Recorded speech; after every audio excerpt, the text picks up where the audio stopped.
If you like what the end of the month looks like, in particular if you have a public holiday coming the day after, then this is what your Monday is looking like. Folks are today looking for a very short, snappy business day, trading day. Then we go for the May Workers' Day holiday on Tuesday, but we're back in business on Wednesday.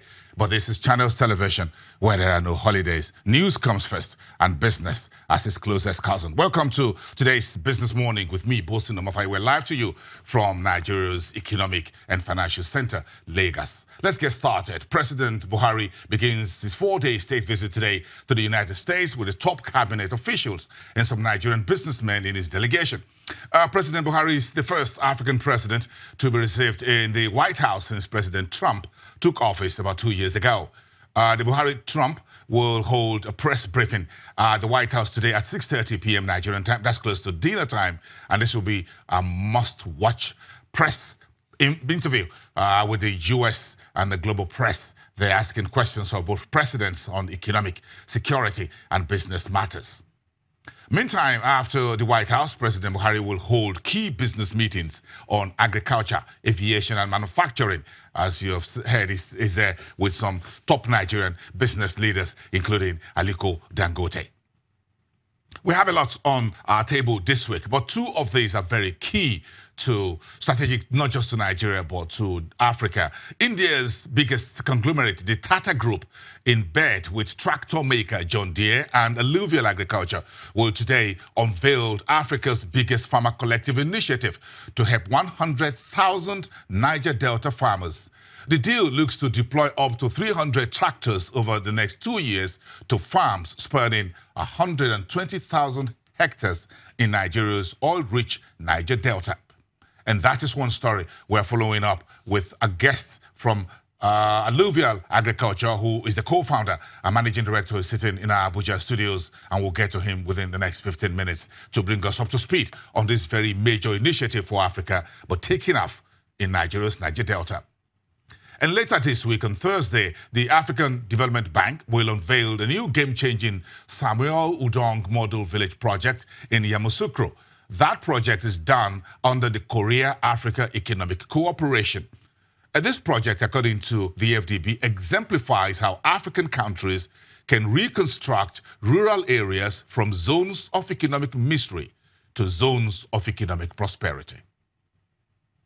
We'll follow that for you here on Channels Television. Let's go on to the marketplace. How did we finish off last week? The stock market was a little bit nice, but again, we had a few earnings that is grabbing the headlines. Where did we finish off on the all-share index, the stock market? That's it, coming up for you, red, a negative 2.93%, 43,773, market cap around 15.6, and that's the key numbers there for you. We had Nestle, Forty Oil, UBA on the green side, and you have Dangote Cement and Mutual Benefits on the losing side. The market looks a little bit mixed as we finish off the full week. Then today is the final trading day of the month. We had about 7.17 billion in total transactions, about 42 billion naira in naira value, with about 40,000 deals. The banking sector lost 6%.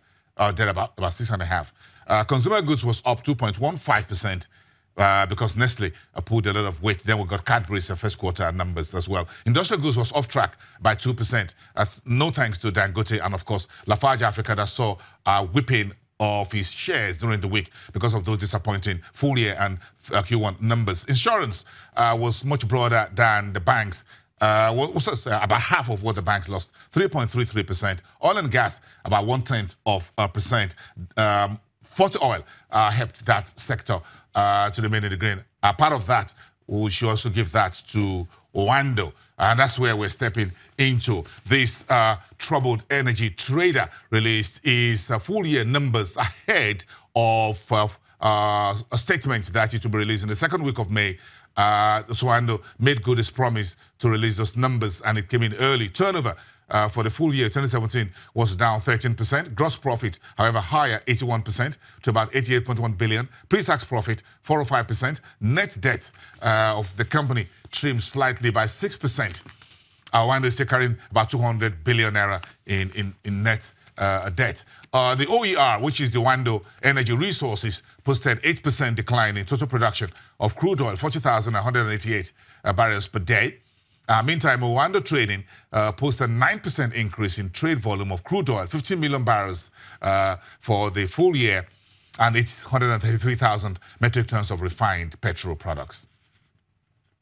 That's the full year numbers. If you take that away and roll in the first quarter where we saw earnings turnover up 9% to about 150.5 billion, that's much higher than the a year-on-year basis for Q1 of 2017. Gross profit up 108%, net profit higher 145%, and OandO Energy Resources, which is the upstream part of the business, posts a 4% increase in total production, and that fetched about 23.8 million US dollars. Quite a lot to chew about there, but let's just bring in Valiance Moweta from Afinvest to bring us up to speed what the analysts have been chewing over on Friday and over the weekend as far as OandO Nigeria PLC earnings latest are concerned. Good morning. It's good to have you. OandO's earnings, no one can ignore it. Yeah. And we didn't ignore it over the weekend. And I'm sure from today, it's going to be a talk of the marketplace. Yes. So like you said earlier, they made good on their promise. They actually released the results 2 weeks before schedule. And that speaks to market sentiment. If you remember, from the time that the stock's technical suspension was lifted, we had seen a rally in OandO share price. It gained almost close to 30% in the first week that the ban was, the trading suspension was lifted. So now we've seen these positive earnings results, both for their full year and for their first quarter. For their full year 2017 results, we saw that their profit after tax actually grew at 405%. That is very impressive, you know, and also coupled with the fact that, like you mentioned earlier, their the upstream business has also enjoyed some positives, you know, given the fact that there have been stable productions in the Niger Delta area, both on and offshore, and oil prices have continued to rally. Brent crude, as at last week, had hit about $73, and there are reports that it's actually going to trend higher. So these factors